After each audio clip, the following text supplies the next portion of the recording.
వెళ్తా ఉంది.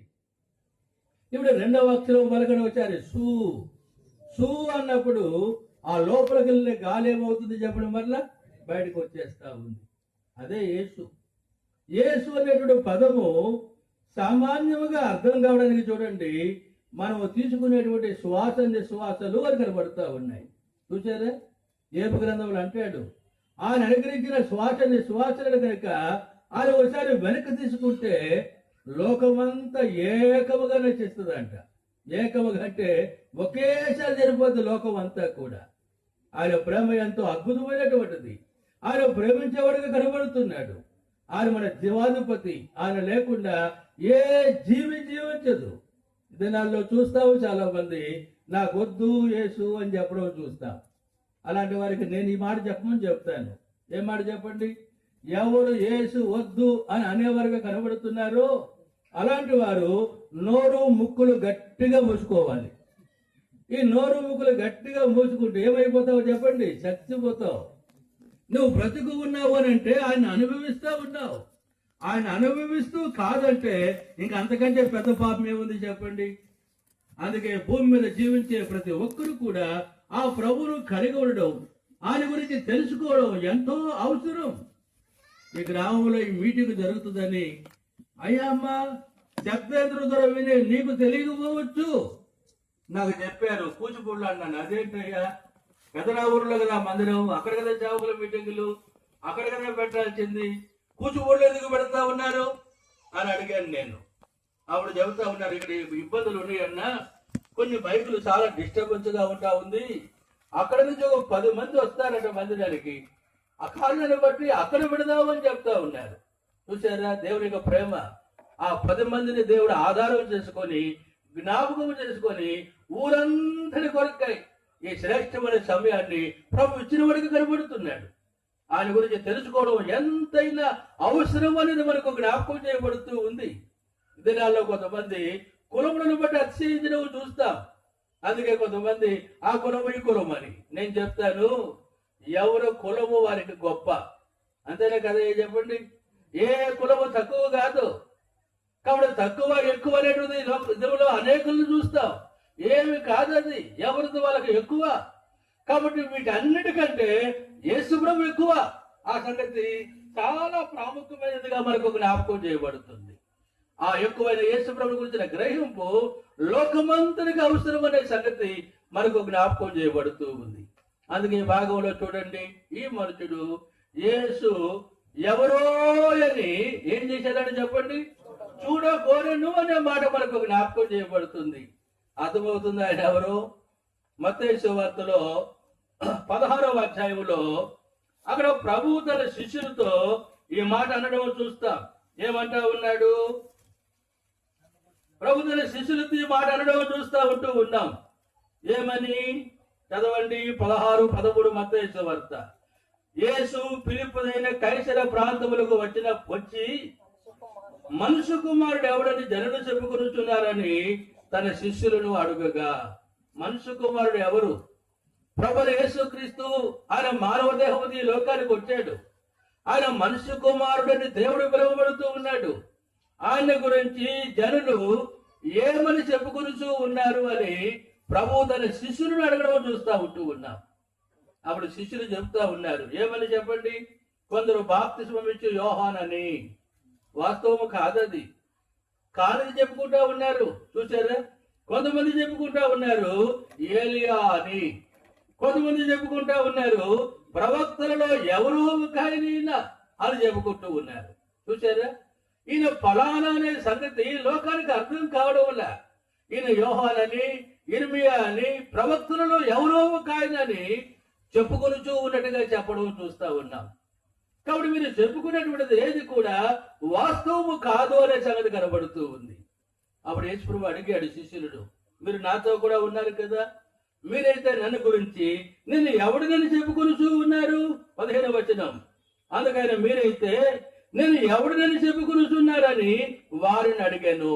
మీరు ఎవరైనా చెప్పుకొనుచున్నారు? అప్పుడు ఆ శిష్యులు ప్రభు తట్టున్న మాట ఏంటంటే, నీవు సజీవుడమైన దేవుని కుమారుడైన క్రీస్తువు అని చెప్పడం చూస్తా ఉన్నా. కాబట్టి కుమారుడు అనే పదము తండ్రికి మారుగా వచ్చిన వాడు అని అర్థం. దేవునికి మారుగా సజీవుడుగా కుమారుడుగా ఈ లోకములకు వచ్చినటువంటి వాడు. నీవు సజీవుడు ఉన్నటువంటి దేవుడవు అన్న సంగతి తనతో ఉన్నవారు చెప్పడం చూస్తా ఉంటూ ఉన్నావు. అయ్యమ్మ అర్థమవుతుందా? యేసు ప్రభు బొమ్మ కాదు. అర్థమవుతూ ఉందా? యేసు ప్రభు ఏదో భ్రమ కాదు. యేసు ప్రభు ఎవరైనా మనకు జ్ఞాపకం చేయబడుతుంది అంటే సజీవుడు అనే సంగతి మనకు జ్ఞాపకం చేయబడుతుంది. అర్థమవుతుందా? లోకానికి సంగతి అర్థం కావడం వల్ల రకరకాలుగా చెప్పుకోవడం చూస్తా ఉంటూ ఉన్నాం. చూసారా? అందుకే చిన్న ఉదాహరణ చెప్తాను. ఒకసారి ఒక ఊరికి ఒక ఏనుగు వచ్చిందంట. ఏంటిది చెప్పండి? ఏనుగు. ఏనుగు వస్తే ఆ ఊరిలో 4 గుట్టోళ్ళు ఉన్నారట పాపం. ఆ 4 గుట్టోళ్ళు అరే మన ఊరికి ఏనుగు వచ్చిందంట, చూద్దావురా అనుకుంటా ఉన్నారంట. ఏం చూస్తారు చెప్పండి? వాళ్ళ ఆశ కన్నులలో ఒక మనుషుడు చూశాడు. నేను చూపిస్తాను రెండురా మీకు ఏనుగునని ఆ 4 తీసుకొని పోయి ఒక చోట కూర్చోబెట్టి ఒకడికి కాలు పట్టించాడంట. ఆ కాలు పట్టుకొని అనంత దవిడ చూసి అబ్బా ఏనుగు స్తంభం ఉన్నట్టుంది అనుకుంటున్నాడంట. చూసారా? ఆ తర్వాత 2వ వాడిని తీసుకుపోయి చెవు పట్టించాడంట. ఆ చెవు అంతా దవిడ చూసి అబ్బా ఏనుగు చాట ఉన్నట్టుంది అని చెప్పుకుంటా ఉన్నాడంట. ఆ తర్వాత ఇంకోటి తీసుకుపోయి ఎత్తు పట్టించాడంట. అబ్బా ఏనుగు పర్వతం ఉన్నట్టుంది అని చెప్తా ఉన్నాడంట. ఇంకోటి తీసుకుపోయి ముందు తొండం పట్టించాడంట. ఆ తొండం అంతా చదివి చూసి అబ్బా ఏనుగా కాడుమానున్నట్టుంది అంటా ఉన్నాడంట. ఇక 4 గురించి చెప్పుకుంటా ఉన్నారు. అరే ఏనుగంటుందో తెలుసా? అరే స్తంభం ఉన్నట్టుంటుందిరా అంటాడంట. కాలు పడుకున్నాడు. అరే నీకు అసలు తెలియదురా, షాట్ ఉన్నట్టుంటుంది అంటాడంట. చెవు పట్టుకున్నాడు. అరే మీ ఇద్దరు చెప్పేది కరెక్ట్ కాదురా, పర్వతం ఉన్నట్టుంటుంది అంటాడంట. ఎత్తు పడుకున్నాడు. అరే మీ ముగ్గురు చెప్పేది కరెక్ట్ కాదురా, కాడుమాలు ఉన్నట్టుంటుందిరా అంటాడంట. తొండం పట్టుకున్నాడు. చూసారా? ఏం అర్థమవుతుంది గుడ్డోళ్ళకి చెప్పండి? ఈ వాదనలన్నీ విని ఆ కళ నుండి ఆయన మళ్ళా వచ్చి చెప్పాడంట, అయ్యా మీ 4 చూసింది కరెక్టే, కాబట్టి నువ్వు ఆ స్తంభం అంటున్నావు కాలు పట్టుకున్నావు, నువ్వు చాట అంటున్నావు చెవు పట్టుకున్నావు, నువ్వు పర్వతం అంటున్నావు ఎత్తు పట్టుకున్నావు, నువ్వు కాడుమాని అనుకుంటున్నావు తొండం పట్టుకున్నావు. కాబట్టి ఏనుగు అవయవాలన్నీ కలిపి ఒక్కొక్కడు మాత్రమే మీరు చూడగలిగారు. చూసారా? అదే సంపూర్ణతను గురించి ఎప్పుడైతే వారికి అర్థమైపోయిందో అప్పుడు వాళ్ళ సమస్యలు ఆగిపోయినాయి. చూసారా? కాబట్టి ఈ దినాల్లో ఎంతో మందిని చూస్తాం గుడ్డోళ్ళు లాగా అర్థం కాని పరిస్థితులు కనబడుతూ ఉంటూ ఉన్నాయి. దాన్ని బట్టి గ్రహింపు లేదు, సత్యాన్ని అర్థం చేసుకునేవారు లేదు. ఆయన ఇలాంటి వారిని దేవుడు ప్రేమిస్తూ ఉంటూ ఉన్నాడు. ఎంతగా ఆయన ప్రేమిస్తూ ఉన్నాడు అని అంటే కొన్ని సందర్భాలు మనకు జ్ఞాపకం చేయబడతాయి. ఈ లూకాసు వార్త 19వ అధ్యాయంలో నుండి ఈ మాటలు మనకు జ్ఞాపకం చేయబడుతున్నాయి. చూడండి, తీసిన వారు 19వ అధ్యాయం ఈ భాగంలో మనం గమనిస్తా వస్తే ఈ 3వ వచనంలో యేసు ఎవరో అని చూడగోరని గాని, యేసు ఎవరో అని చూడగోరని గాని ఇక్కడ మనుషునికి ఏమున్నది అని మనకు జ్ఞాపకం చేయబడుతుంది అంటే కోరిక ఉన్నట్టుగా చూస్తా ఉంటూ ఉన్నాం. చూసారా? ఆయన ఎవరో చూడాలి, ఇది కోరికగా కనబడుతూ ఉంటూ ఉంది. కోరిక ఉన్నది కానీ దాన్ని చూడలేకపోయినట్టుగా చూస్తూ ఉంటూ ఉన్నాం. చూసారా? చూడలేకపోయినప్పటికీ తనకున్న కోరికను తనకున్న ఆశని చంపుకోలేదు. అందుకే సామెత ఒకటి ఉంది, మనసు ఉంటే చెప్పండి మార్గం ఉంటుంది. కాబట్టి ఇప్పుడు ఏం చేసేది మనుషుడు వెళ్ళి ఆ చెట్టుకి కూర్చోవడం చూస్తాం. ఏసి మార్గం పోతున్నాడు, ఆ మార్గాన్ని వస్తాడు కనుక చెట్టు మీద ఉండి చూస్తాను అనుకోవడం చూస్తా ఉంటూ ఉన్నాం. అలాగే చెట్టెక్కి కూర్చున్నాడు. తను అనుకున్నట్టుగా చూడండి, యేసు ప్రభు ఆ మార్గాన్ని వెళ్ళాడు. వెనుకలో ఆ త్రోవను పోయి మళ్ళీ అదే ఇంకో త్రోవను రావాలి దేవుని దగ్గరికి. ఆ త్రోవను వస్తా ఉన్నాడు. సరిగ్గా చెట్టు దగ్గరికి వచ్చేసరికి చూడండి, రాయబడిన చక్కని మాట ఏంటంటే యేసు కన్నులెత్తి చూచి, యేసు ఏం చేశాడంటే చెప్పండి, కన్నులెత్తి చూచి అంటా ఉన్నాడు, జక్కయ్య త్వరగా దిగుము, నేడు నేను నీ ఇంట ఉండవలసి ఉన్నది. ఈ మాట మనం చాలా పట్టింపుగా చూడాలి. నేడు నేను నీ ఇంట ఉండవలసి ఉన్నది. ఉండవలసి ఉన్నది అనే మాట ఏం చూపిస్తుందంటే సంకల్పాన్ని చూపిస్తూ ఉంది. జగత్తు పునాది వేయబడక మునిపే, అనాదికాల సంకల్పములో నీవు నీ తల్లి గర్భములో రూపపడక మునిపే దేవునికి ఉద్దేశం కనబడుతూ ఉంది. ఆ ఉద్దేశమే ప్రభువును కలిగి ఉండడానికి ఆయన ప్రేమను మనకు జ్ఞాపకం చేయబడుతుంది. ఈ మనుషుల విషయంలో దేవుని సంకల్పము ఎంత అద్భుతమైనదో చూడండి. అందుకే కొన్ని తలంపులు చూస్తాం ఇక్కడ. ఎలాంటి మనుషుడు ఈ మనుషుడు? చదవండి. 19వ అధ్యాయంలో మనం గమనిస్తా వస్తే 2వ వచనం మనకు జ్ఞాపకం చేయబడుతూ ఉంది. చదవండి. సుంకపు గుత్తాదారుడును ధనవంతుడునైన జక్కయ్య అను పేరు గల ఒకడు అనే మాట మనకు జ్ఞాపకం చేయబడుతుంది. ఒకడు. ఈ ఒకడు అనేటువంటి మాట దేవుని వాక్యములో ఏం చూపిస్తా ఉంది మనకు? ఒకడు అనే మాట ఏం చూపిస్తా ఉంది? ఓ మాట చదవండి. 17వ అధ్యాయము అపోస్తలుల కార్యములు 26వ వచనం. 17వ అధ్యాయము అపోస్తలుల కార్యములు 26వ అధ్యాయం చదవండి.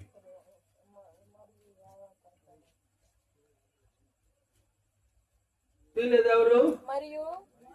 మరియు యావత్ భూమి మీద కాపురము ఉండుటకు ఆయన యొక్కని నుండి ప్రతి జాతి మనుషులను సృష్టించి, చాలంతే.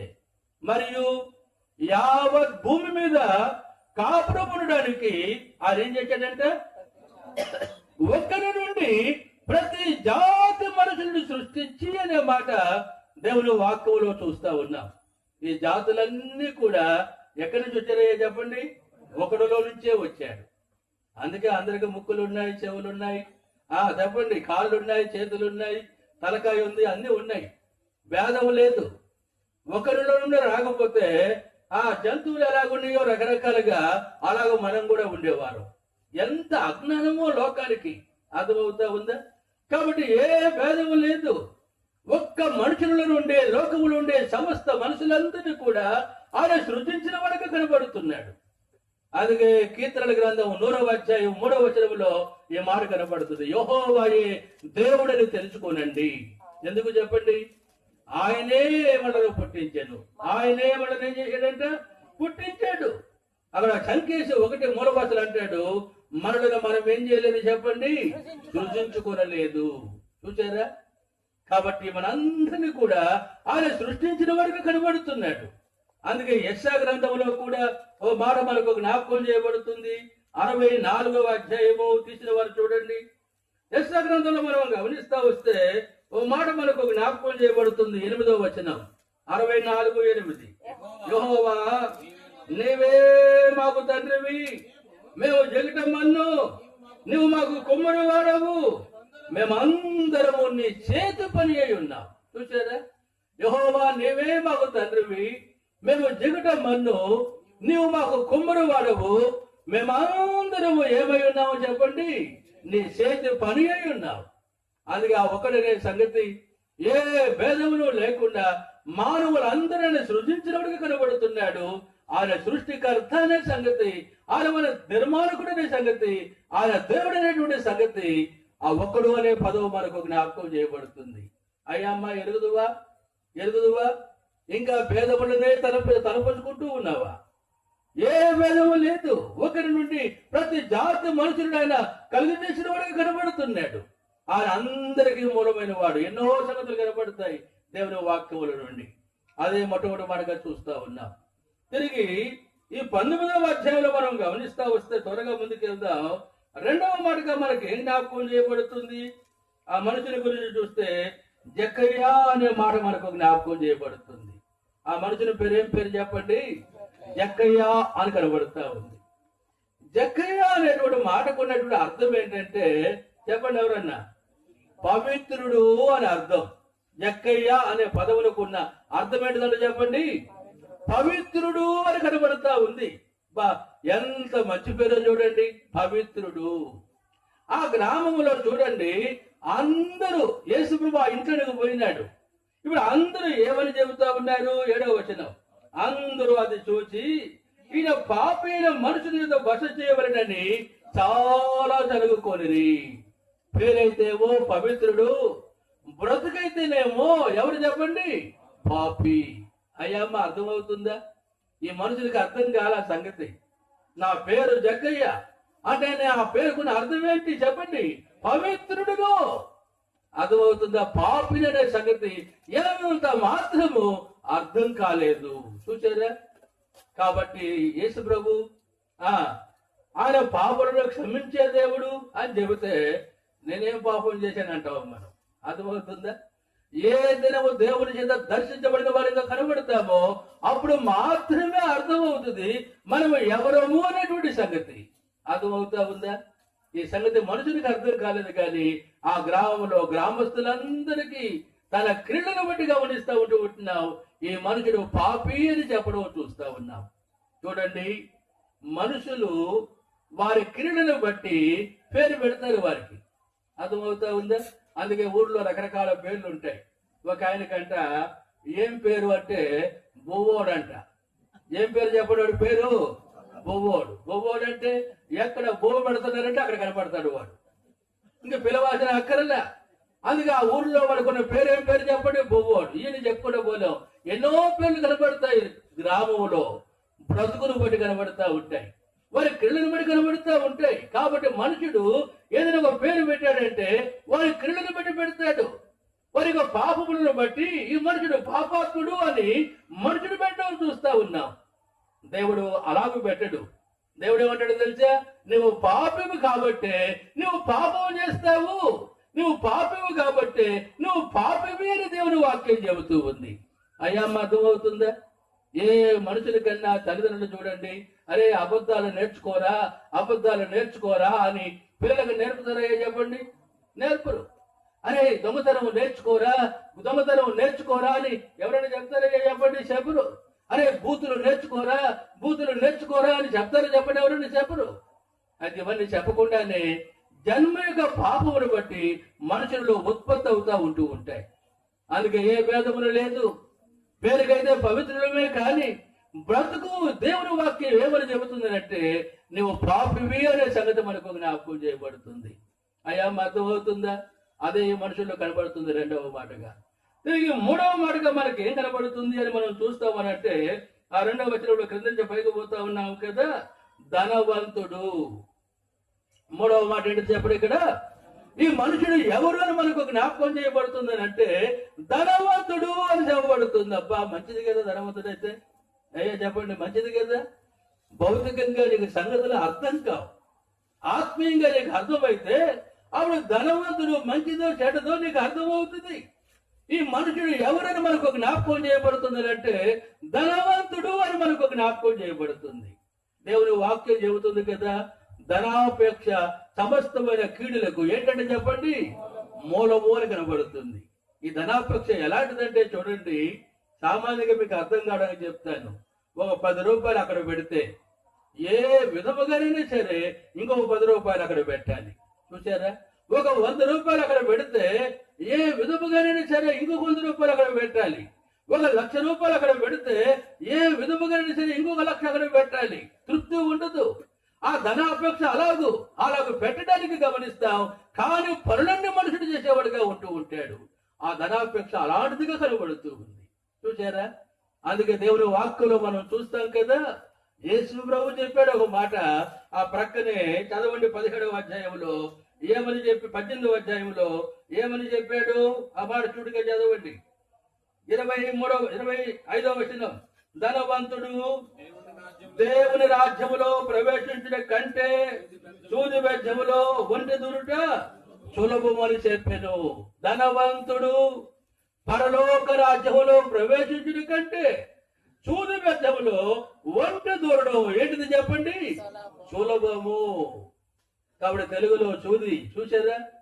మనం అంటాం, అదేంటి మాటలు ఎట్లా నమ్మదగినవి చెప్పండి? దారమే ఎక్కడం కష్టమైపోతే సూది బెజ్జములో ఒంటిని గురించి ప్రభు మాట్లాడడం ఏంటి? చరిత్ర గమనిస్తా వస్తే ఈ సందర్భం ఎక్కడ జరిగింది అని అంటే యెరూషలేము యొక్క ముఖద్వారం దగ్గర ప్రభు మాట్లాడుతూ ఉన్నాడు. ఆ ముఖద్వారము యెరూషలేము యొక్క నియమం ప్రకారంగా గమనిస్తాం, ఒక టైంలో వేయబడుతుంది, ఒక టైంలో తీయబడుతుంది అంతే. ఆ టయానికి ఎవరైతే రాలేదని చూడండి, ఆ మనుషులు వెలుపుటే ఉంటారు. వాళ్ళు ఉపయోగించేటువంటి వాహనం ఏంటంటే ఎడారి ప్రాంతాల్లో ఒంటిని వాహనంగా ఉపయోగించేవారు. కాబట్టి అలాంటి లేటుగా వచ్చేటువంటి ప్రవేశించడానికి ఆ ద్వారమునకు ఒక చిన్న ద్వారం ఉంటుందంట. ఆ చిన్న ద్వారము దానికి పెట్టబడిన పేరేంటంటే నీడిల్ అన్నమాట, సూది. కాబట్టి ఆ మనుషుడు ఏం చేస్తాడంటే చల్లగా ప్రయత్నించి ఆ చిన్న ద్వారములో గుండా ఒంటిని దూరించుకొని లోపల ప్రవేశిస్తాడంట. ప్రయత్నం ఉపయోగపడుతుంది. చూసారా? అదే పరలోక రాజ్యంలో చూడండి, ఎంత ప్రయత్నించినా గమనిస్తాం, ధనవంతుడు ఏం చేయడు చెప్పండి? ప్రవేశించాడు. ఏ కులము ధనవంతుడిది చెప్పండి ఒకసారి. అయ్యా చెప్పండి, ఏ కులం? అర్థమవుతుంది మీకు? ధనవంతుడు అంతే, నీవు ఎవరివైనా కావచ్చు, పరలోక రాజ్యం లేదు అనే సంగతి కనబడుతుంది. ప్రవేశించలేవు. ఎందుకో తెలుసా? 12వ అధ్యాయము లూకాసు వార్తలో గమనిస్తా వస్తే ఒక మనుషుడు ఉన్నాడు, ధనవంతుడు. తన భూమి విస్తారంగా పడినట్టుగా చూస్తాం. కొట్లు చనిపోవడం అనేది సమకూర్చుకోవడానికి వెంటనే ఆలోచిస్తా ఉన్నాడు. కొట్లన్నీ పడగొట్టించేస్తాను, గొప్ప కొట్లు కట్టిస్తాను, ఆ కొట్లలో నా ధాన్యమంతా కూర్చుకుంటాను, నా ప్రాణంతో చెప్తాను. ఏమని? నా ప్రాణమా, తినము, త్రాగము, సుఖించము, సంతోషించము అని చెప్పుకొద్దును అని చెప్పుకొద్దును అనుకుంటూ ఉన్నాడంట. 20వ వచనంలో స్వరం పడుతుంది, వెర్రివాడా, ఈ రాత్రిని ప్రార్థన అడుగుతూ ఉన్నారు, నువ్వు సిద్ధపరిచినవి ఎవరు వాగను. చూసారా? ఈ రాత్రిని ప్రారంభం అడుగుతూ ఉన్నారు. కాబట్టి నేను అప్పగిస్తాను మరణానికి నిన్ను, నువ్వు సిద్ధపరిచిన ఎవరు వాగును. 21వ వచనం మనకు జ్ఞాపకం చేయబడుతుంది, దేవుని ఎడల ధనవంతుడు కాక తమ కొరకే సమకూర్చుకున్న వాడు అలాగునే ఉండును అనే మాట కనబడుతూ ఉంది. అలాగుని అంటే ఎలాగుని చెప్పండి? ఆ వెర్రివాని వల్లే. చూచారా? అందుకే ధనవంతుడు ఆ వెర్రి మనకు జ్ఞాపకం చేయబడుతుంది. నాకే ఇదంతా, ఇక ఎవరికి ఇందులో పాలులే. చూచారా? తినము, త్రాగము, సుఖించము, సంతోషించము, కొన్ని సంవత్సరాలకి ఇబ్బందే లేదు నీకు, ఎవరెక్కడ పోయినా ఇబ్బందిలే. చూసారా? స్వార్థం కనబడుతుంది ధనవంతునిలో. కాబట్టి మూడవదిగా అదే మనకు జ్ఞాపకం చేయబడుతుంది. ధనవంతుడు పరలోకములో ప్రవేశించుట ఎంతో దుర్లభమని కనబడుతుంది. సూది బెజ్జములో కూడా ఒంటి ప్రవేశిస్తుంది, కానీ ధనవంతుడు పరలోకములో ప్రవేశించడు. అర్థమవుతా ఉందా? ప్రభువే చెప్పాడు ఈ మాట. పరలోకం అనేటువంటిది ఆత్మ నిత్యం ఉండేటువంటి స్థలం. అది పరలోకంలో నీ ఆత్మ ప్రవేశించకపోతే నీ ఆత్మ ఎక్కడ ఉంటుందంటే పాతాళంలో ఉంటుంది, నెమ్మది ఉండదు, యాతన పట్టుబడి స్థలం. ఈ మనుషుడు అలాంటి వాడిగానే కనబడుతున్నాడు. మూడవ మాటగా కనబడుతా ఉంది. తిరిగి 4వ మాటగా మనకి ఏం జ్ఞాపకం చేయబడుతుంది అని మనం చూస్తామంటే ఇక్కడ 1వ వచనంలో చూస్తాం. ఎక్కడున్నాడు ఈ మనుషుడు? చదవండి 1వ వచనం. ఆయన సంచరించుచు యెరికో పట్టణములో ప్రవేశించి. కాబట్టి మనుషుడు ఎక్కడున్నాడని మనం చూస్తామనంటే యెరికో అనేటువంటి పట్టణములో ఉన్నాడనే సంగతి మనకు జ్ఞాపకం చేయబడుతూ ఉంది. 4వ మాటకు అదే చూస్తా ఉన్నాం. యెరికో అనేటువంటి మాట కొన్ని అర్థం ఏంటంటే పరిమళ సువాసననిచ్చినది అని అర్థం. యెరికో అనే మాటకు అర్థం ఏంటిది చెప్పండి? పరిమళ సువాసననిచ్చినది అంటే మంచి సువాసన పరిమళించేటువంటిది. అది యెరికో అనే మాటకున్నటువంటి అర్థంగా మనకు జ్ఞాపకం చేయబడుతూ ఉంది.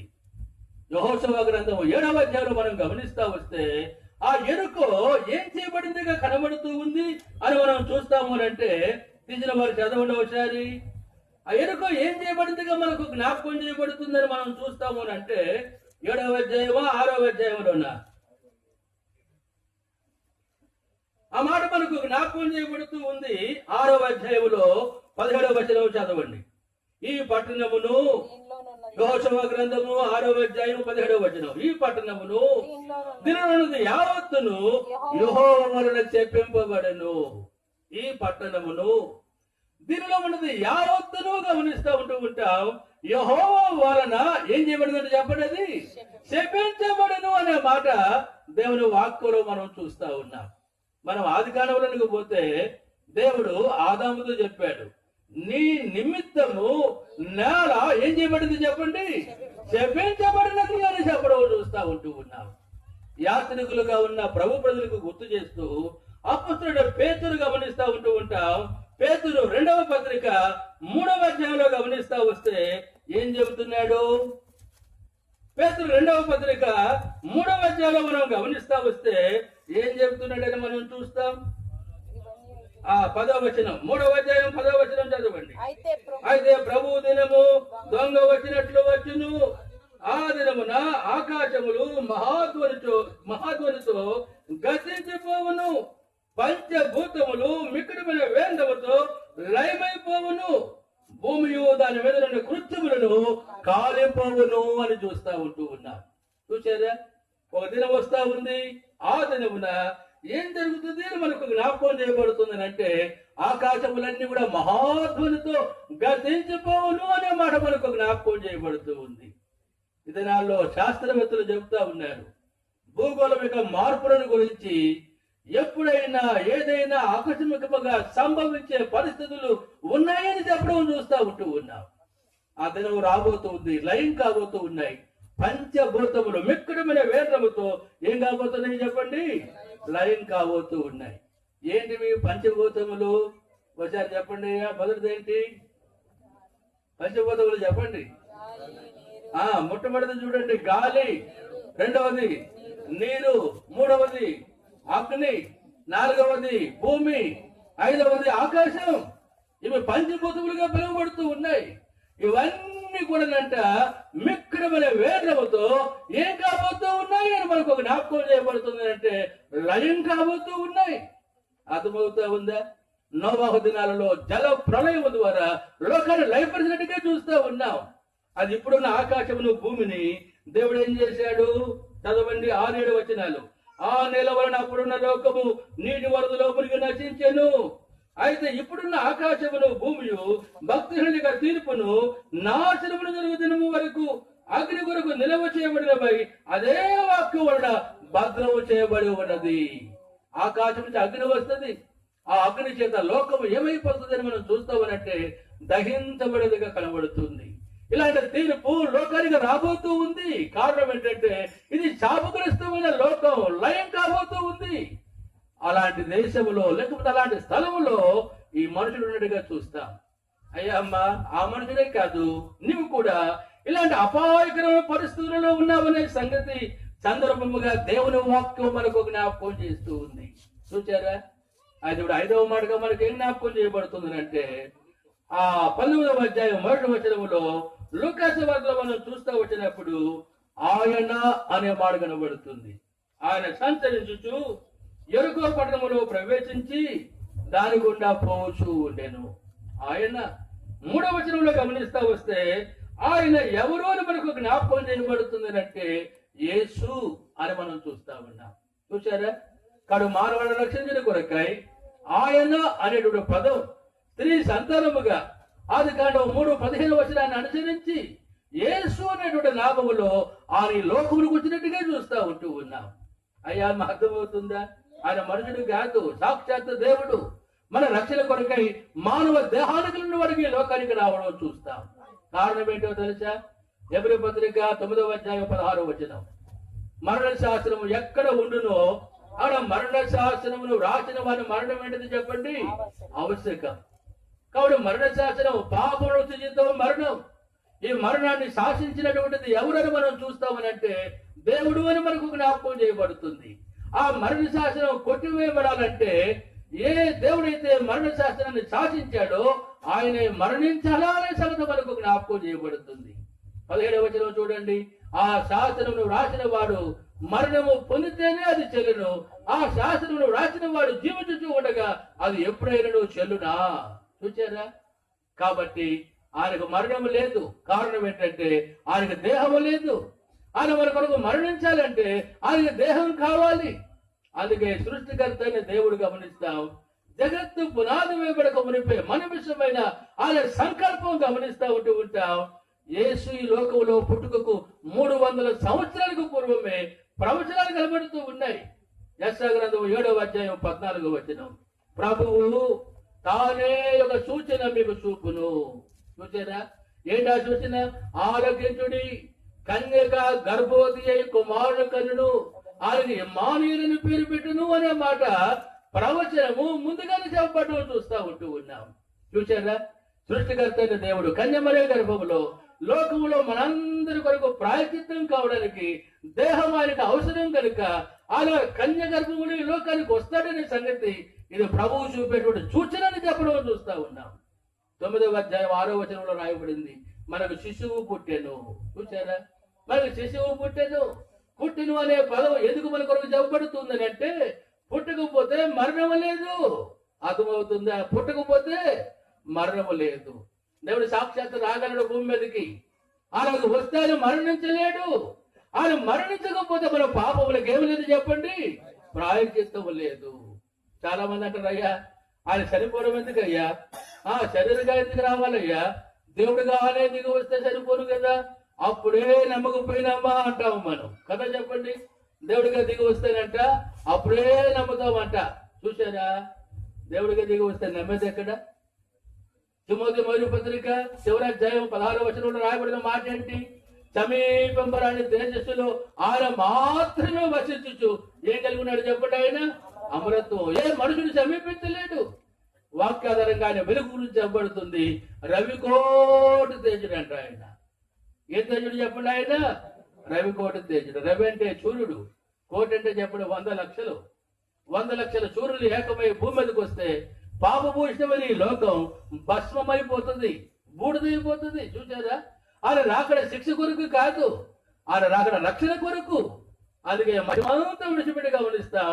ఆయన పుట్టెను అనేటువంటి మాట మనకి ఏం చూపిస్తుంది అంటే, మరణము అనే సంగతి మనకు జ్ఞాపకం చేయబడుతుంది. ఆయన పుట్టకపోతే మరణం లేదు, ఆయన పుట్టాడు. అందుకే తిమోతికి రాస్తూ పౌలు మొదటి పత్రిక 3వ అధ్యాయం 16వ వచనంలో చెప్తా ఉన్నాడు, దైవ భక్తుల గురించిన మర్మము ఏమైంది చెప్పండి, గొప్పదై ఉంటా ఉంది. ఏంటి ఆ దైవ భక్తుల మర్మము అని మనకు జ్ఞాపకం చేయబడుతుంది అంటే, ఆయన సశరీరుడుగా ప్రత్యక్షుడాయను. చూచారా, ఆయన ఏ శరీరుడుగా చెప్పండి, సశరీరుడుగా ప్రత్యక్షుడాయను. సశరీరుడు అనే పదం ఎందుకు రాసిన బైబుల్లో? ఆయన శరీరుడుగా ప్రత్యక్షుడాయను అంటే సరిపోదు కదా. సశరీరుడు అనే పదం 2 సంగతులు చూపిస్తూ ఉంది. ఒకటి, మానవ శరీరానికి సమానమైన శరీరం వాడుగా ఆయన లోకానికి వచ్చాడు. రెండవది, సొంత శరీరం కలిగిన వాడుగా ఆయన లోకములకు వచ్చిన వాడుగా కనబడుతున్నాడు. అందుకే అంటాడు పౌలు తిమోతి, దైవ భక్తుల గురించిన మర్మము ఏమైనది చెప్పండి, గొప్పదై ఉన్నది. ఆయన సశరీరుడుగా ప్రత్యక్షుడాయను అనేటువంటి మాట దేవుని వాక్యంలో మనకు జ్ఞాపకం చేయబడుతూ ఉంది. చూచారా, సొంత శరీరం కలిగిన వాడుగా ఆయన లోకములకు వచ్చిన వాడుగా కనబడుతున్నాడు. ఎందుకు ఆయన లోకానికి పంపించాడు అలాగున్నా? రోమాపత్రిక 8వ అధ్యాయం 3-4 వచనాలు మనకు జ్ఞాపకం చేయబడుతూ ఉన్నాయి. తీసిన వారు చదవండి, చూడుగా భాగాన్ని. అవసరమైన సంగతి అనుసరింపక ధర్మశాస్త్ర సంబద్ధమైన నీతి మీద నెరవేర్చబడబడని పాప పరిహారము నిమిత్తము దేవుడు తన సొంత కుమారుని పాప శరీర ఆకారముతో పంపి ఆయన శరీరమునందు పాపములకు శిక్ష విధించెను. దేవుడు తన సొంత కుమారుణ్ణి పాప శరీర ఆకారముతో పంపి ఆయన శరీరమునందు గమనిస్తా ఉంటున్నావు, మన పాపములకు శిక్ష విధించబడదు అని మనకు జ్ఞాపకం చేయబడుతుంది. చూచారా, కొరింథీ మొదటి పత్రిక 15వ అధ్యాయం 3వ వచనములో లేఖనముల ప్రకారం క్రీస్తువుల పాపముల నిమిత్తం మృతి పొందెను, సమాధి చేయబడెను. 4వ వచనంలో చూస్తాం, లేఖనముల ప్రకారము ఆయన 3వ దినమున మృత్యుంజయుడిగా తిరిగి లేచెను అనే మాట కనబడుతూ ఉంది. యేసు ప్రభు సజీవుడైన దేవుడు. ప్రకటన 1:18 చూస్తాం, మొదటి వాడను కనపడి వాడను జీవించేవాడను మృతుడును అయితేనే గాని ఇదిగో యుగాయుగములు ఏమైనాడు చెప్పండి, ఆయన సజీవుడై ఉంటా ఉన్నాడు. అయ్యమ్మ, ఆయన మాత్రమే ఎవరు అని మనకు జ్ఞాపకం చేయబడుతుంది అంటే, మన పాపములను క్షమించేవాడనే సంగతి కనబడుతుంది. ఆయన ద్వారా తప్ప మరి ఇంకెవరి ద్వారా కూడా పాప క్షమాపణ లేదు. ఆయన నిన్ను కూడా దర్శిస్తా ఉన్నాడు. ఆ ఎరుకోబడినాన్ని దర్శించిన వాడిగా కనబడుతున్నాడు. అది మనుషుడు చూడండి, ఆయన ఎవరో చూడాలనుకున్నాడు, చూడలేకపోయినాడు. కారణం ఏంటి చెప్పండి? జనుల గుంపులు, రెండవది పొట్టివాడు, ఎన్నో అభ్యంతరాలు కనబడుతూ ఉన్నాయి. అర్థమవుతా ఉంటూ ఉందా? అయితే ఆశ చూడండి, ఆ చెట్టు మీద ఉండి చూస్తాను. ప్రభాతంలో వస్తూ సరిగ్గా చెట్టు దగ్గరికి వచ్చాట, పైకి చూసి కళ్ళు చూసాట ఉన్నాడు జక్కయ్య. చూసారా, ఆ జక్కయ్యకు అనిపించుంటుంది, అరే నేను చెట్టు మీద ఉన్నానని ఈయనకేం తెలుసు?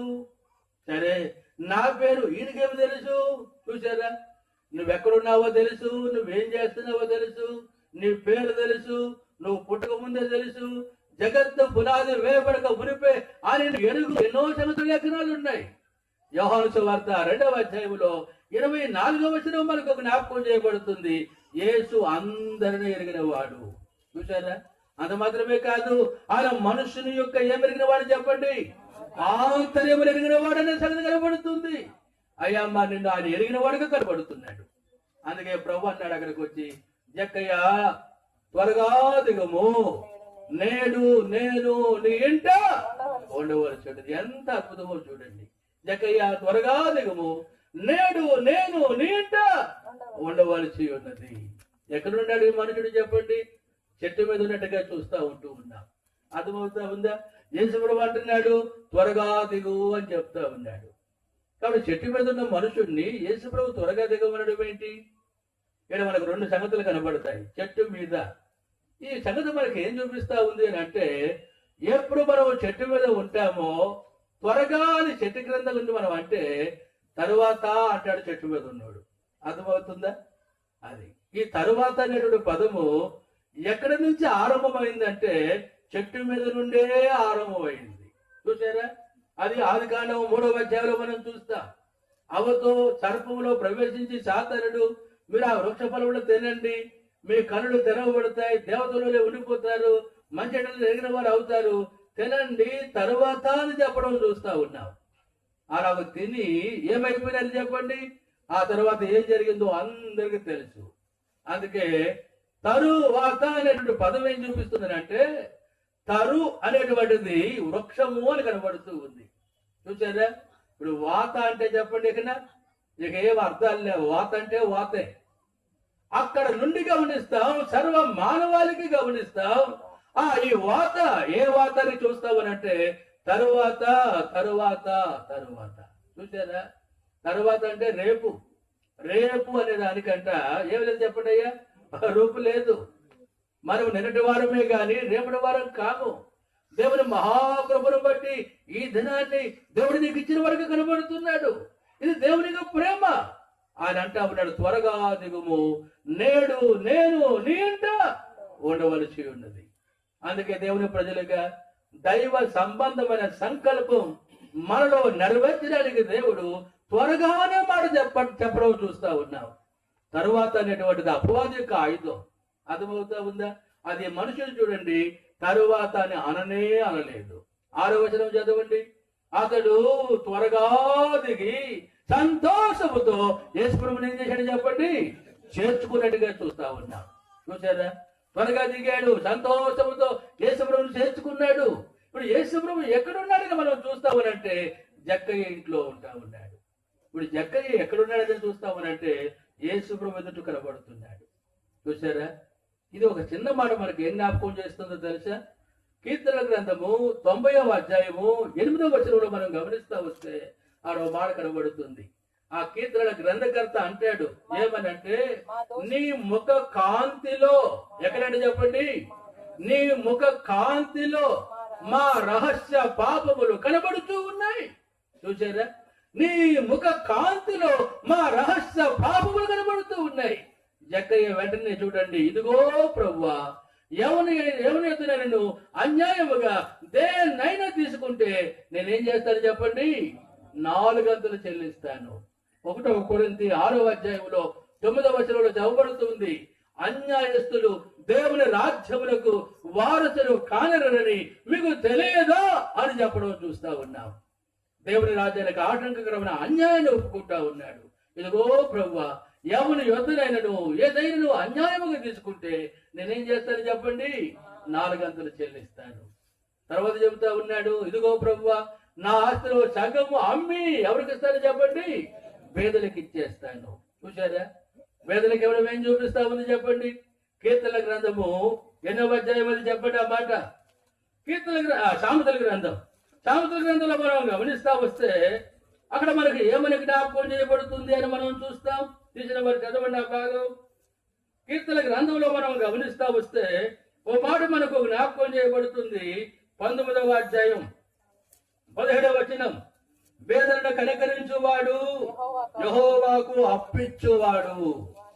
పేదలను కనికరించువాడు యెహోవాకు ఏం చేసేవాడు చెప్పండి? అప్పిచ్చేవాడంట. చూసారా, అప్పు ఇవ్వడం ఎంత గొప్ప ఆధిక్యతో. ఈ అప్పు ఎలా కనబడుతుందనంటే, పేదలను కనికరిస్తే చాలు, ఆ పేదలకు ఇచ్చినటువంటిది అంతా కూడా దేవునికి చెల్లుతూ ఉంది. దేవునికి అప్పు ఇవ్వడం వల్ల కనబడుతూ ఉంది. ఇప్పుడు చూడండి, అట్టి వానికి వారి ఉపకారమునకు ఆయన ప్రత్యోపకారము చేయను.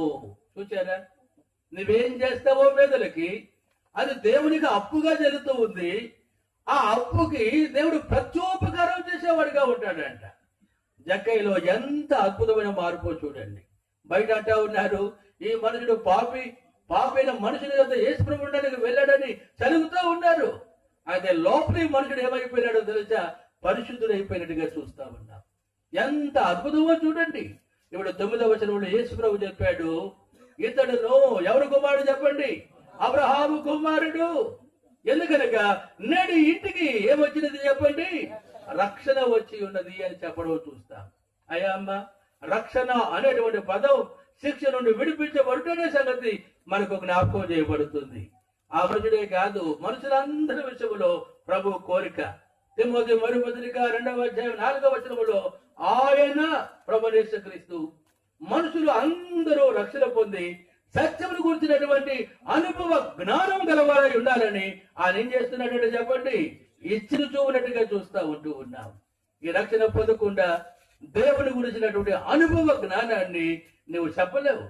ఆ అనుభవ జ్ఞానాన్ని నువ్వు చెప్పాలంటే ఆ రక్షణ నువ్వు పొందాలనేటువంటిది దేవుని యొక్క కోరికను కనబడుతూ ఉంది. ఈ రక్షణ మనుషుల ద్వారా వచ్చేటువంటిది కాదు. కొంతమంది చూస్తాం అమాయకంగా, అన్నా నువ్వే నన్ను రక్షించావన్నా అని చెప్తా ఉంటారు.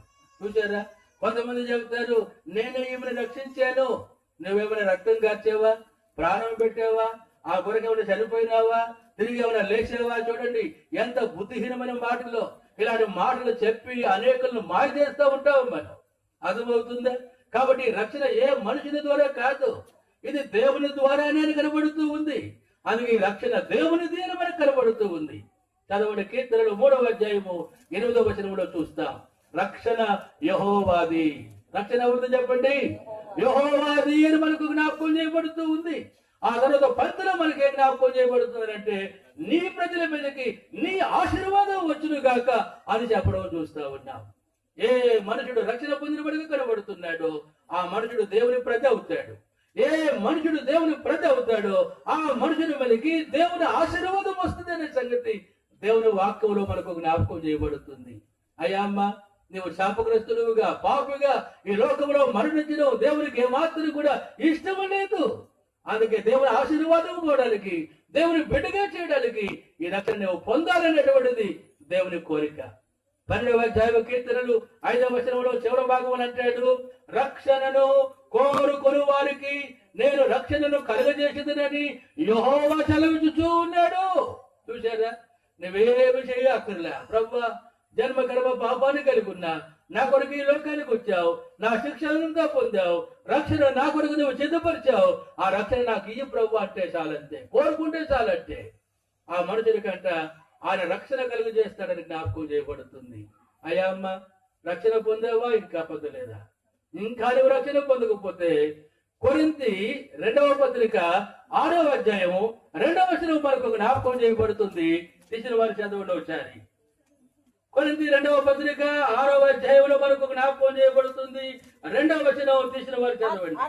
అనుకూల సమయమందు నీ మొరను ఆలకించదని రక్షణ దినమందు నిన్ను ఆదుకోండినని ఆయన చెప్పుచున్నాడు కదా. ఇదిగో ఇప్పుడే మిక్కిలి అనుకూలమైన సమయము. ఇదిగో ఇదే రక్షణ దినం. ఇదిగో ఇదే ఏ దినం చెప్పండి? రక్షణ దినం. ఆ మనుషుడు ఆ రక్షణను పొందినట్టుగా చూస్తా ఉన్నాం. ఈ రాత్రి నువ్వు కూడా ఈ రక్షణ పొందాలనే సంగతి మనకు జ్ఞాపకం చేయబడుతుంది. ఈ రక్షణ నీకు సిద్ధంగా ఉంటా ఉంది. ఈ రక్షణ నువ్వు పొందడానికి ఇది అనుకూలమైన సమయము అనే సంగతి మనకు జ్ఞాపకం చేయబడుతుంది. అయ్యమ్మ, ఎరుగుదువా, ఒక మనుషునికి ఒక డాక్టర్ గారు రక్షణ గురించిన సంగతులు చెబుతా ఉన్నారంట. యేసు ప్రభు నమ్మకం చెబుతా ఉన్నాడంట. అయ్యా, నువ్వు రక్షణ పొందు అని చెబుతా ఉంటే ఇప్పుడు కాదులే అని చెబుతూ ఉన్నాడంట. ఆ తర్వాత ఆ మనుషునికి ఏమైందో తెలుసా? సతీష్ కూడా చెప్పాడు కదా, మరణకరమైన రోగం వచ్చిందంట. చూసారా? నాకు కూడా వచ్చింది మరణకరమైన రోగం, బ్రోన్స్ క్యాన్సర్. 88వ సంవత్సరంలో గుంటూరులోని నాగ్ సెంటర్లో వేణుగోపాల్ అని బ్రోన్స్ స్పెషలిస్ట్ ఉండేవాడు. ఆవిడ తీసుకుపోయినారు. కాబట్టి అన్ని టెస్టులు చేశారు. ఇది క్యాన్సర్, ఆ మితిమీరిపోయింది. 6 నెలల కంటే ఒక్క రోజులో బ్రతకడు, బ్రతికితే అప్పుడు తీసుకెళ్ళని చూద్దామని చెప్పినారు. మందులు రాయమంటే అక్కర్లేదని చెప్పారు. చెప్పబాకండి, చెబితే 3 నెలలకే చనిపోతారని చెప్పారు. చూసారా? చెప్పకపోతే 6 నెలలు బతుకుతాడు. 6 నెలలు బతికితే అప్పుడు మందుల గురించి ఆలోచిద్దాం. బలవంతం చేస్తే 1 నెలకు మందులు రాశారు. ఏ మాత్రం కూడా నెమ్మది లేదు. కారణం ఏంటి తెలిసి రక్షించబడ్డాను. చావా పిలుపు తృణీకరించేవాడిని, లోపడేవాడిని కాదు. నేను ఇద్దరు మనుషులకు చాటి ఆ దినాల్లో మా కుటుంబము 3 పువ్వులు 6 కాయలుగా అభివృద్ధి చెందుతూ ఉంది. ఆ అభివృద్ధికి కారణం నేను. కాబట్టి ఈ సేవ నా వల్ల కాదు, ఇప్పుడు కాదు. చూసారా? తీర్మానం చేసుకున్నాను అప్పుడు, ప్రభా ఈ రాజు ఎందుకో తెలుసు, నేను ఇద్దరి మందు రక్షించబడి ఉన్నాను, చనిపోతే నీ రాజ్యంలో ఉంటాను. కాబట్టి బ్రతికిస్తే నీ సేవ చేస్తానంతే. ఆ మందుని సవతలు పడేశాను. దినదినానికి భయంకరమైన నొప్పులు, కేకలు పెట్టేవాడిని, దగ్గు వచ్చేది, గడ్డలుగా రక్తం పడుతూ ఉండేది, నెమ్మదిలేని పరిస్థితులు, ఎవరైనా పట్టుకొని నడిపించాల్సిన పరిస్థితులు. క్రమక్రమంగా ఆ బ్లడ్ పడడం ఆగిపోయింది, నొప్పులు ఆగిపోయినాయి. ఈ దినానికి నేను బతుకుంటా ఉన్నాను. ఎందుకు చెబుతానని సంగతులని చెప్పండి. మరణం కొన్ని పర్యాయాలు గమనిస్తాం, తీసుకుపోతాడు ఆయన. అయితే ఎందుకు? దేవుని మహిమ కొరికే. అయితే దేవునికి కనికరం చూడండి, నిత్య జీవానికి సిద్ధ పరిస్థితిగా కనబడుతుంది. తీర్మానం చేసుకుంటావా? కాబట్టి మనం చూస్తాం, ఇప్పుడు కాదని చెప్తా ఉన్నాడంట. మరణకరమైన రోగం వచ్చేసింది.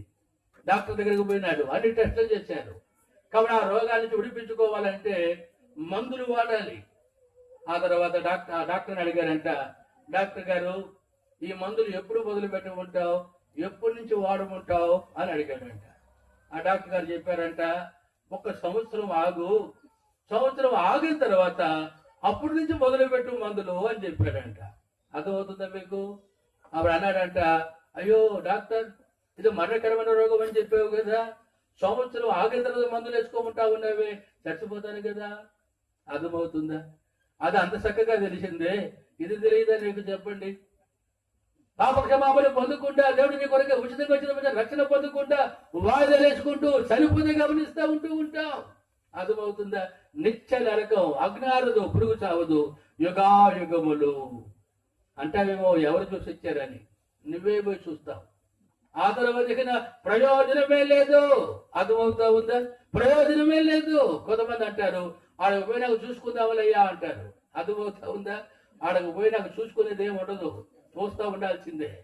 అందుకే చూసుకునేది అంతా గమనిస్తాం, ఇక్కడే చూసుకోవాలి. దేవుడి అవకాశాన్ని దేవుడు నీకు ఇస్తే ఉన్నాడు. నీ భవిష్యత్తుని గురించి చూసుకోకుండా చనిపోయినావంటే అక్కడ పోయినాక చూస్తూ ఉండాల్సిందే. యుగాయుగములు మానవ జన్మతో ఉత్తమమైనది. మరణం తరువాత ఇక ఏమి ప్రయోజనమే లే. నీ మరణం రాకముందే దేవుడు నిన్ను ప్రేమిస్తా ఉన్నాడు. దేవుడు నీ కొరకే చిత్త రక్షణ పొందడం ద్వారా భూమి మీద దేవుని మహిమ కొరకే జీవిస్తావు. ఎప్పుడు ఈ లోకాన్ని ముగించిన ఆ నిత్యమైన నరకాన్ని తప్పించుకొని నిత్య జీవం పరలోక రాజ్యాన్ని పొందుతావు. ఎంత గొప్ప ఆనందం! ఈ మనుషుడు ఈ ఆనందాన్ని పొందిన వాడిగా కనబడుతున్నాడు. నేను ఈ ఆనందాన్ని పొందాను, కూర్చుని అనేకులు ఈ ఆనందాన్ని పొందారు. అయ్యా అమ్మ, ఇంకా నీవి రక్షణ పొందకుండా నీ లోకముని ముగిస్తే దాని ఫలితమైన శిక్ష ఎంతో గొప్పది. అందుకని మనం ఒక 5 శిల తలంపులు చూసాం. ఒకడు కాబట్టి భేదములే, ఆ ఒకరిలో ఉండే లోకంలో ఉండే మనుషులందరూ ఉద్భవించారు. రెండవది పేరు, పవిత్రుడే కానీ బ్రతుకు పాపి, నువ్వు పాపాన్ని కలిగి ఉన్నావు. మూడవదిగా మనకు జ్ఞాపకం చేయబడుతుంది, ధనవంతుడు అనే మాట మనకు జ్ఞాపకం చేయబడుతుంది. వెర్రివాడిగా కనబడుతున్నారు. నాలుగవదిగా కనబడుతుంది, శాపగ్రస్తమైన లోకంలో మనుషులు ఉన్నట్టుగా చూస్తూ ఉన్నాం. ఐదవదిగా మనకు జ్ఞాపకం చేయబడుతుంది, ఆ లోకరక్షకుడు ప్రభువైన యేసుక్రీస్తును తన ఇంట చేర్చుకున్నాడు. ఎంత గొప్ప సంతోషం! ప్రకటన గ్రంథం 3వ అధ్యాయం 20వ వచనంలో కనబడుతూ ఉంది, ఇదిగో ఇదిగో ఇదిగో అంటే అర్థమేంటి చెప్పండి ఒకసారి. చూడు, నేను తలుపునొద్ద నిలుచుండి తట్టుచూ ఉన్నాను. తలుపునొద్ద నిలుచుండి తట్టుచూ ఉన్నాను. ఇక్కడ అంటాడు, ఎవడైనను నా స్వరము విని తలుపు తీసినట్లయితే నేను అతని ఎదుగు వస్తాను. అతడు నాతోను, నేను అతనితోను కలిసి ఏం చేస్తావో చెప్పండి, భోజనము చేస్తాం. భోజనము సహవాసాన్ని చూపిస్తూ ఉంది. అయ్యా అమ్మ, ఆ సృష్టికర్త అయిన దేవుడు నీతో సహవాసం చేయడానికి ఇష్టపడుతూ ఉన్నట్టుగా చూస్తా ఉన్నావు. నీ హృదయం అనే ఇంట్లో కానీ ఆహ్వానిస్తావా? కొన్ని పర్యాలు చూస్తావు, పరిస్థితులను బట్టి నేను రాను అంటావు. మనం అర్థమవుతుందా? ప్రభు అలాగా అన్నీ అనడు. నువ్వెంత చెడిపోయినా, ఎంత అపవిత్రుడమైనా, పనికిమాలదానమైనా, పాపమైనా, దుర్మార్గుడమైనా, వ్యభిచారైనా, దొంగవైనా, అంతకుడమైనా, నువ్వు ఎలాంటి వాడువైనా భేదములే. ప్రభు నా హృదయంలోకి రా అంటే చాలంతే, ఆయన వచ్చేస్తాడు. ఎప్పుడు ఆయన వస్తాడో అద్భుతం, ఆయనతో కూడా సహవాసాన్ని కలిగి ఉంటాం. లోకంలో ప్రభు మహిమను జీవిస్తాం. ఎప్పుడు లోకాన్ని ముగించిన నిత్య జీవము పరలోక రాజ్యానికి పోతాం. ఎంత గొప్ప ఆనందం! ఈ ఆనందాన్ని నీకు ఇవ్వడానికి దేవుడు ఇష్టపడుతూ ఉన్నాడు. అందుకే రాత్రి ఒక మంచి తీర్మానం చేసుకొని ప్రభుని అంగీకరించడం ద్వారా చెప్పనాశక్యమైన మహిమాయుక్తమైన సంతోషాన్ని అనుభవించే వరంగా ఉంటాం. అలాంటి అనుభవాన్ని మన జీవితంలోకి తేవడానికి ప్రభు మనకు సహాయం చేయలుగాక.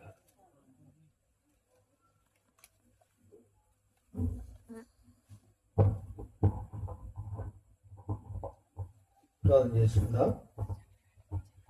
హృదయపు తలుపు తట్టుచున్నాడు, తెరువుము నీ హృదయము. హృదయపు తలుపు తట్టుచున్నాడు, తెరువుము నీ హృదయము.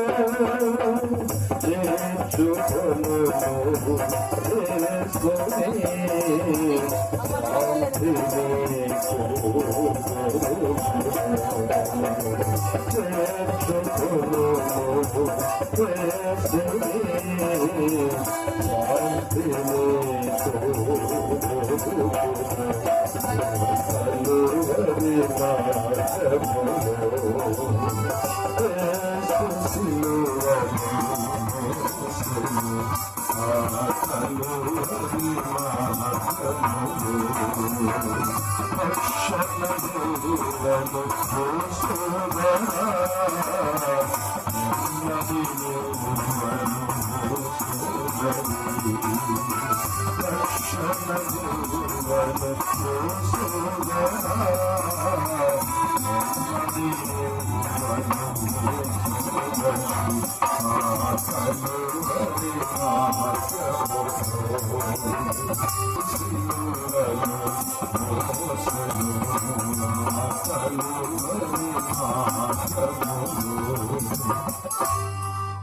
రాత్రికాల సమయంలో 2 నిమిషాలు అట్లనే కళ్ళు మూసుకొని, ప్రేమ కలిగిన రక్షకుడు, సర్వాధికారం కలిగిన దేవుడు, ఈ సర్వలోక మానవాళిని ప్రేమించిన ప్రేమావడిన దేవుడు, నీ కొరకు సిద్ధపరిచిన ఈ గొప్ప రక్షణ నీవు అనుభవించాలని ఈ రాత్రికాల సమయంలో నీతో నేరుగా మాట్లాడుతూ వచ్చాడు.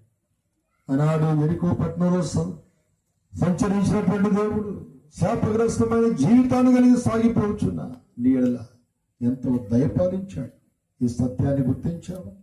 ఆ ప్రియమైన దేవుడు నేను ప్రేమించి ఆ సర్వాన్ని విడిచి రిక్తుడుగా ఈ లోకానికి సశరీరుడుగా వచ్చి తన పొడదంతా కూడా నీకు దానపరిచాడు. ఇది కేవలం